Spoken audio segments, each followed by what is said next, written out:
Alrighty, this We the People News. Back at it one more time. Okay. Not attorney, not giving legal advice. Educational purposes only. Okay. And arm yourself with knowledge. Never just look straight forward. Always look around you. Okay. So use that Second Amendment. All right.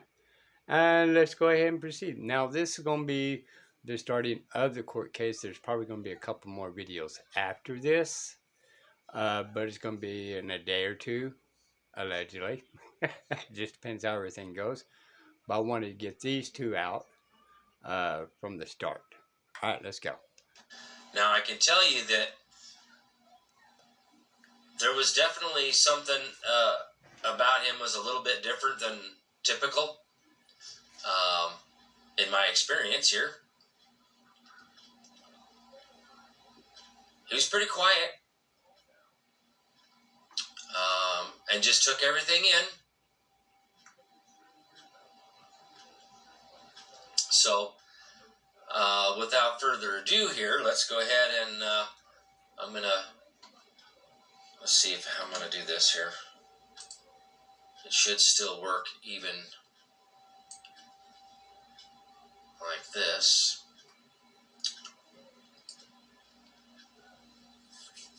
So we will see, you'll see here how this all went. This was the motion to suppress all evidence for being unlawfully obtained, and my motion to dismiss for lack of personal jurisdiction, subject matter jurisdiction, deprivation of rights.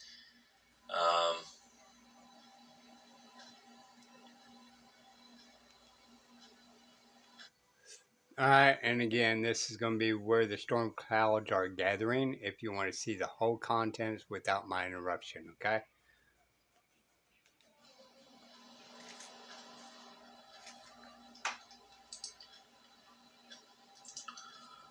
So, all right, here we go. Make sure everybody can hear this. 2436784. This is the time set for motion hearing. And you're Mr. Pendergrass, is that correct? Can you spell that name, please? Pendergrass.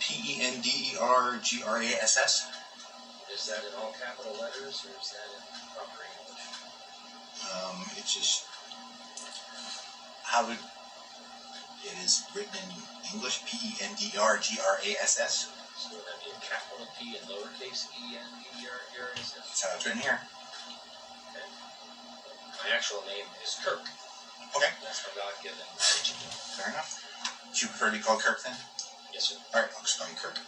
All right. Mr. Francis, do you prefer to go by Tristan? Fair enough. All right. This is the time set for, looks like we have the motion to dismiss and a motion to suppress. Let's see here. My understanding, Kirk, is that you wish to present legal argument on those two issues. Is that correct? Yes, sir. All right.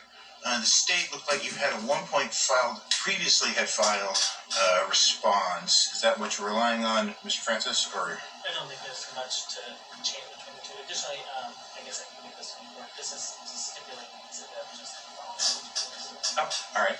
Kirk, is there any objection to the court considering the on-body video camera? No, sir. All right. Well, that will be admitted as a stipulated exhibit. All right. All right, Kirk, you can proceed whenever you're ready.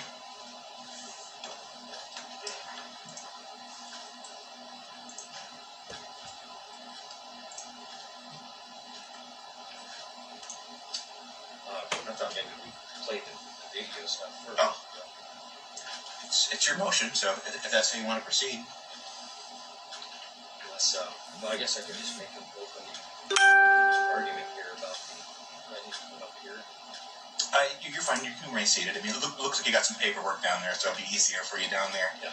Yeah. So my understanding is that you've got some legal arguments you wish to raise. Yes.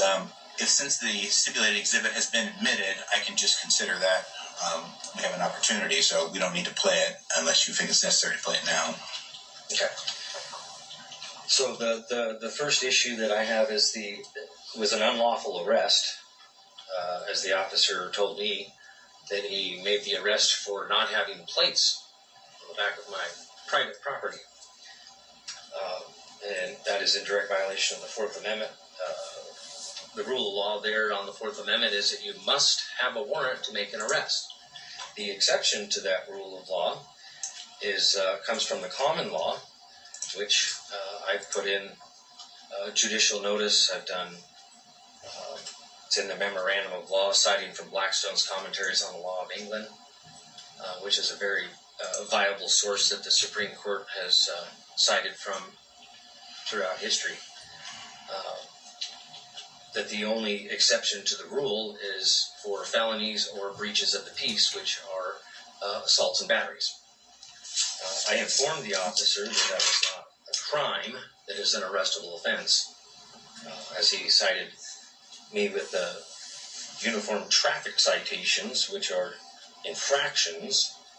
So that's not a crime, and there's a constitutional challenge to that as well. But the fact is a lack of probable cause of a crime that's an arrestable offense without a warrant.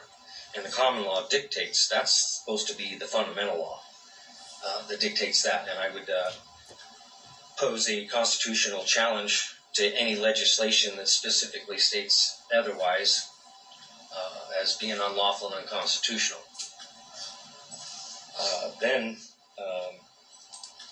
So right there, I just laid out the Fourth Amendment. The common law is supposed to be the fundamental law. And that I would do a constitutional challenge to anything basically that they cite that the legislature created that says, oh, they can make an arrest for this, that, or the other. So I'm waiting for the his findings of facts and conclusions of law and his opinion there, his ruling on the motion to suppress and motion to dismiss. And then I have one little motion to reconsider, right? And then I'll lay it all out again for him in writing, giving notice, and afford him the opportunity to reconsider it if he doesn't rule correctly here, right? And these are basically my objections, right, to his ruling. Create the errors of the judge. So I will be creating my record to set this up for appeal, and constitutional challenge right here. I mean, I've already started drafting my motion for a constitutional challenge. No, this is a criminal court, Diesel D's. This is for resisting and obstructing for failure to identify. So they go for resisting and obstructing if you don't identify yourself. No, that's not resisting and obstructing. How is that resisting a lawful arrest? But as I explained to the judge, the law,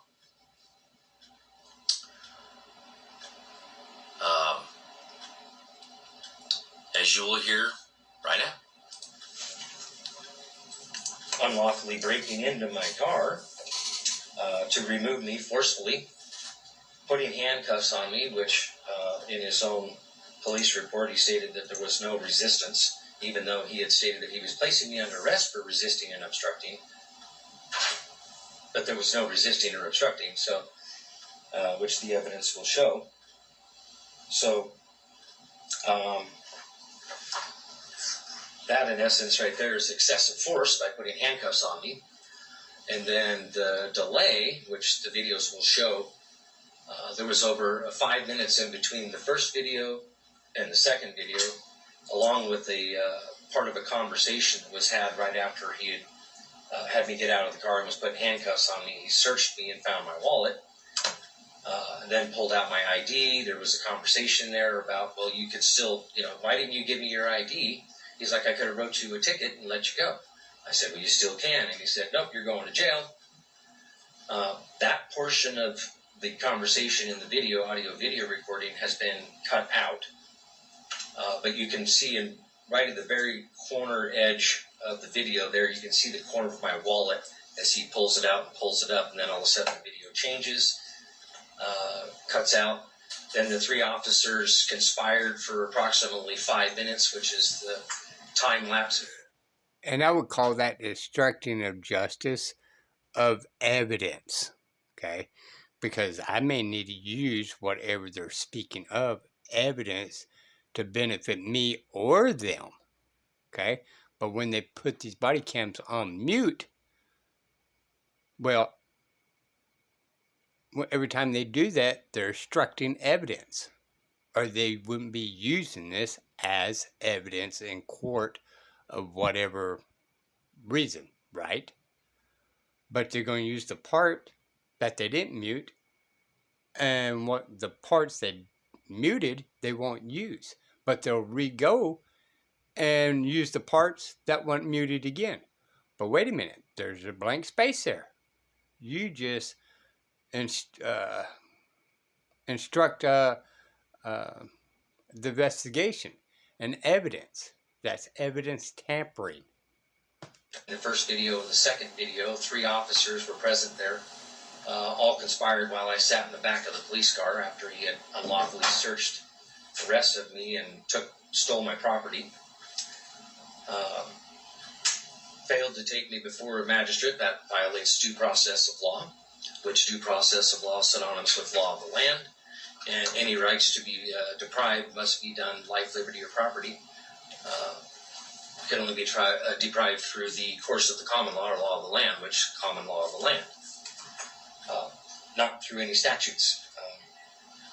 I've cited the Hoboken versus Lease Supreme Court ruling that the legislative branch does not have the authority to make any process due process of law. And again, all throughout history, it's citing from Blackstone, which is cited in the Memorandum of Law, that you cannot, you have to follow this process that is due, and it's through the course of the common law. Due process of law comes from the common law itself.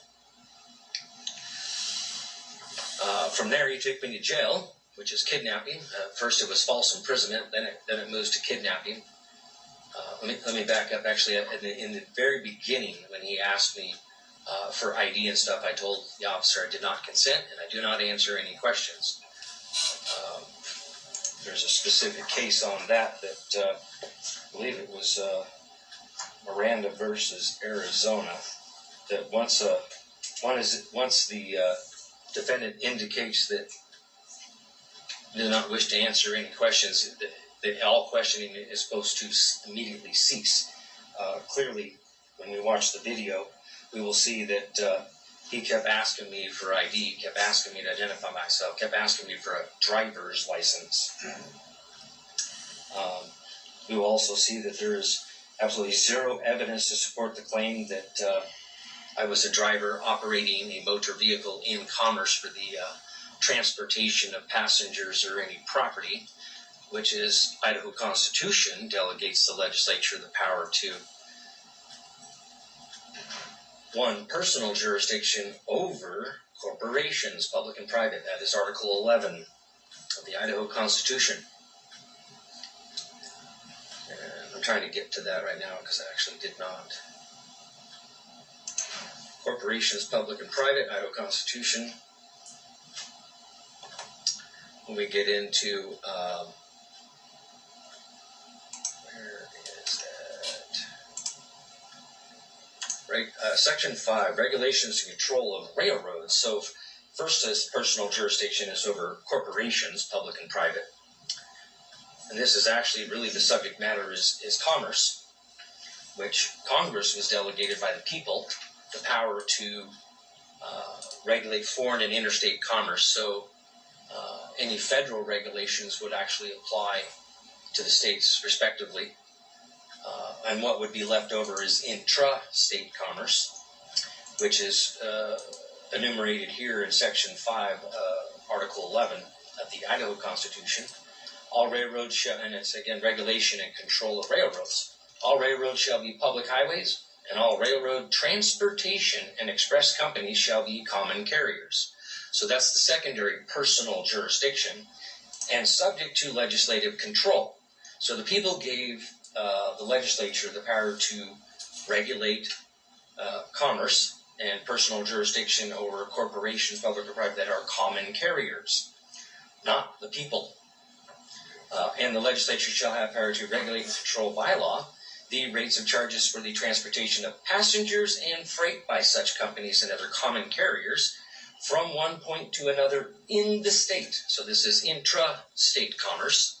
So the real subject matter jurisdiction, again, is commerce, and in this instance would have to be either foreign, interstate, or intra-state commerce in the transportation of passenger freight for any fare, fee, or compensation, because that would be commerce. And as well, in the state is federal law, federal territory. Okay? In essence, the state has arbitrarily converted our rights of personal liberty, which is in the judicial notice on the laws of nature, and to quote from Blackstone in his commentaries on the laws of England, volume 1, which should actually be book 1, volume 1, because there are 2 volumes per book, elucidates the laws of nature here, the 3 primary absolute rights: right of personal security, or the right of personal liberty, which consists in the power of locomotion of changing situations and going wherever we want to go without any restriction or restraint by government. We're in a state of nature. We are to be free, which is Article 1, Section 1 of the Idaho Constitution Declaration of Rights, that man is to be free and equal, but it's actually independent of all things created by his fellow man, which is elucidated here by Blackstone in his commentaries on the laws of England, referring to the laws of nature. This law of nature, and I actually will cite, it is page 41, and it's in the section the second in the introductions here of the nature of laws in general. This is page 41.